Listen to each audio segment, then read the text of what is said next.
Magandang tanghali mga kasama, mga kaibigan. Muli akong nagawi dito sa may Loyola Memorial Park, Marikina upang dalawin ang isang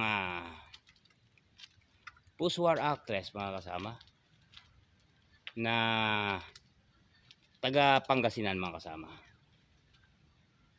Siya ang dahilan kung bakit nabuo ang pangalan na isang bayan sa Pangasinan na Carmen Rosales mga kasama. Yan.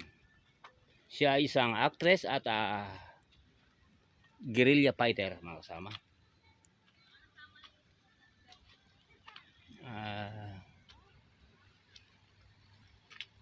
Dito ako sa tanong natin kung anong garden to mga kasama. Anong garden to, bay? Memorial po. Memorial Garden? Memorial Court. Memorial Court Garden.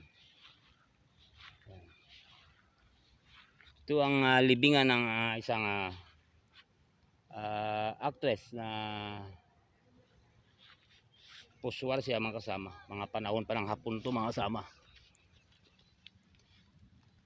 Siya si Carmen Rosales Nabales Puyat or Munding. Yan. Naipanganak 1918, namatay 1991. Yan mga kasama.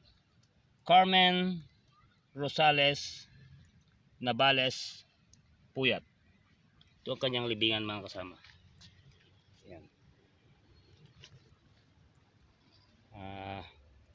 Kanina pa ako paikot-ikot dito mga kasama, pero ngayon ko lang nakita kasi may nagturo dyan na si kaibigan. Ayan. Siya ang naglilinis ng mga damo. Yan.